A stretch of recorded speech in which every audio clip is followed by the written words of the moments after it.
먹방 보는 사람 대장암 조심해야 한다예요. 이건 또 뭐예요? 저는 먹방 좀 자주 보는데 좀 일부러 보거든요. 먹방 보면 배고픔도 좀 덜해지는 것 같고. 저도 희한하다. 먹방이요? 왜? 요즘 먹방이 대세죠. 근데 네. 단순히 예인 씨처럼 먹방을 보는 거에서만 그치면 문제될 게 없는데요. 네. 사실은 먹방을 보고 난 이후에도 잠재의식 속에 네. 식욕이 남아있게 되거든요. 아. 그게 문제인 거죠. 먹방 보면 왠지 든든해지는 것 같고 저 대신 먹는 것 같아서 저는 자주 보는데.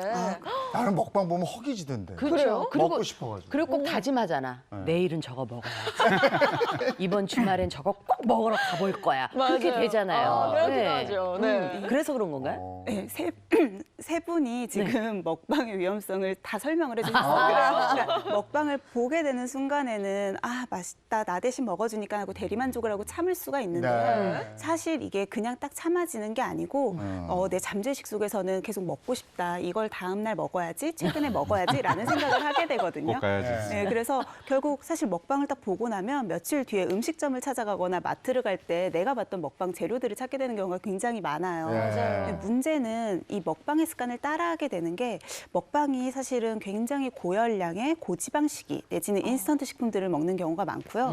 일반적인 1인분만 먹지 않잖아요. 굉장히 과식을 하면서 아주 많은 양을 먹게 되거든요. 근데 보통은 이제 대장에 굉장히 안 좋은 습관인 게 이런 고지방식이 같은 경우는 대장의 상피세포에 손상을 가져다 주기 때문에 대장암의 발생 위험이 높고요.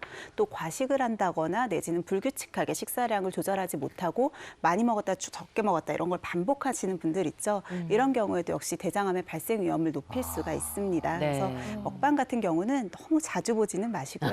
가끔씩만 보시는 게 좋을 것 같아요. 야. 우리가 오늘 퀴즈로 풀어본 3가지 그 네. 대장암 발생 원인. 네. 한 가지는 뭐 우리가 어떻게 할 수는 없는 거고 나머지 2가지는 생활 습관을 좀 고치면 할 수 있어요. 네, 맞아요. 자, 그렇다면은 이 대장암 말이에요. 발병 위험도 요즘에 점점 늘고 있고. 근데 증상이 초기에는 아무 증상이 없다가 증상이 나타나면 걷잡을 수 없다. 늦은 거죠. 이미 아, 늦은 이거 거죠. 어떡하나. 그게 무섭다는 거죠. 맞아요. 그래서 이제 대장암을 침묵의 암이다라고 하는 경우도 많은데요. 사실 대장이 굉장히 길게 있잖아요. 그러니까 대장의 위치에 따라 증상이 다양하기도 하고 초반 같은 경우에는 이제 대장암의 크기가 크지 않으니까 다른 곳에 있는 다른 곳에서 만들어지거나 이동하는 과정에서 증상들이 없어지게 되거든요.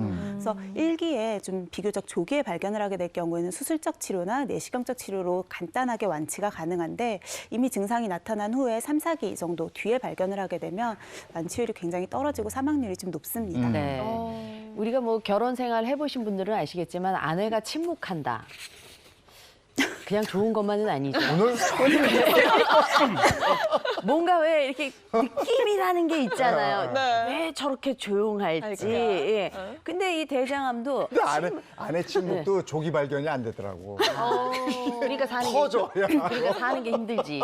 근데 대장암도 침묵하지만 얘가 뭔가 이렇게 자꾸 풍겨오는 그 뭔가가 있을 것 같아. 있다는 거죠. 초기 증상 같은 게. 그죠? 아무래도 좀 의심해 볼 수 있는 대표적인 증상들이 네. 있기는 하죠. 네. 이제 특히나 대장암이 좀 장의 하부 쪽에 하부 네. 쪽에서 생겼다라고 할 경우에는 조금 더 빨리 증상 캐치가 가능한데요. 대변이 이전에 비해 갑자기 가늘어졌다라거나 내지는 뒤무직이라고 하는데 네. 배변을 보고 난 후에도 시원하지가 않고 계속 느낌이 불편하신 거예요. 아하. 아니면 혈변이 좀 묻어 나온다거나 네. 복부를 만졌을 때 이물질 덩어리가 갑자기 이제 지속적으로 만져지는 경우 네. 또는 아무런 이유 없이 이전과 같은 생활 습관을 갖고 있는데도 네. 체중이 갑자기 감소하는 경우. 네, 체중이 빠지고 갑자기 좀 많이 피로를 느끼거나 하시는 경우에는 한 번쯤 네. 대장암을 의심을 해서 검진을 받으시는 게 좋고요.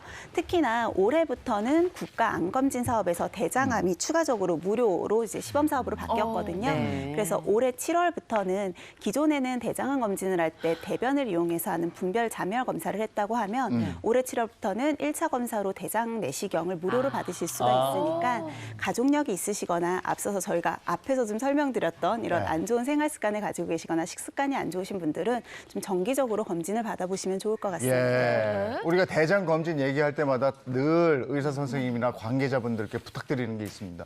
그 마시는 것 좀 맛있게 줘. 아이고 그거 마시려면 너무 힘들어요. 맞아요. 아유. 민 선생님 맛있게 좀. 저도 그랬으면 좋겠어요. 저도 힘들더라고요. 자, 저희가 네. 대장암에 도움이 되는 그 식품, 채소들? 네. 채소들을 가지고 나왔단 말이에요. 근데 이 중에서 네. 대장암 발병률을 79%나 낮출 수 있는 네. 식품이 있다는 거예요. 그래요? 오. 네. 오. 하나씩 좀 골라볼까요? 우리가 골라볼까요? 나 이 자신 있어. 어떤 거요? 정답. 뭐? 사과. 사과? 네. 그 사과 앞에다가 네. 본인 그래, 사진 제 하나 사진을 놓고 네. 왜냐하면 이 사과를 먹으면서 네. 장한테 사과를 하는 거야. 정말 미안하다. 여태까지 되는 대로 주워 먹고 닥치는 대로 먹고 정말 오늘 너무 참- 미안하다 내가. 그럼 사과를 하면 지가 안 받아주겠어? 저는 또 사과를 하면 받겠지. 네. 왜? 저는 고구마. 아니에요? 고구마? 고구마? 왜요? 이거 고구마 식이섬유가 잘 풍부한 네. 우리 채소라는 얘기를 제가 들었어요. 사과해야 된다니까. 장한테. 고구마라니까. 고구마. 아, 사과해야 돼. 저는 양배추. 양배추? 네, 양배추가 어. 그 위장에 아니야, 좋다는 말이 있잖아요. 양배추는 위예요, 위. 그래서 약간 지금은 대장에도 대장 좋은 게 얘기하는 있지 거잖아요. 않을까요? 근데 사실 예, 보면 네. 다 좋을 것 같긴 해요. 오죽하면 사람을 만든 마늘도 있고, 그죠? 비슷한 양파도 있고 뭐 다 네. 좋긴 한데 그래도 사과해야 돼 우리 몸에. 네, 사과해야 돼. 난 그렇게 생각해. 자, 네. 저희는 이렇게 골랐어요. 네. 그렇다면 정답이 있습니까? 제가 정답을 공개하겠습니다. 네. 네. 자, 하나, 둘, 셋 하면 짜잔해 주세요. 네.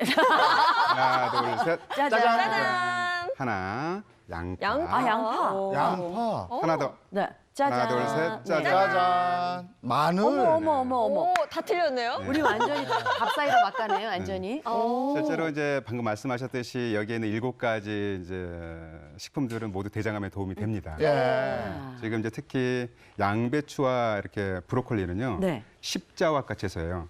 십자화, 꽃이 네. 열십자, 십자가 모양으로 된 네. 십자화인데 네. 이건 대표적으로 이제 글루코시놀레이트라는 화합물이 있어서 소화기암을 특별하게 이렇게 도움이 되는 그런 식품들이 있어요. 그리고 방금 말씀 대장에게 사과를 해야죠.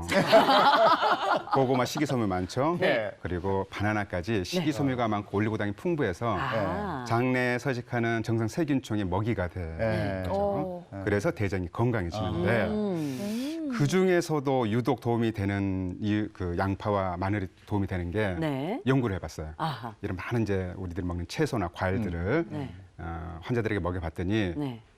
마늘과 양파를 가장 많이 먹었던 그룹이 네. 네. 마늘과 양파를 가장 적게 먹었던 그룹에 비해서 네. 대장암 발병 비율이 79%나 낮아졌다는 연구가 있죠. 그랬군요.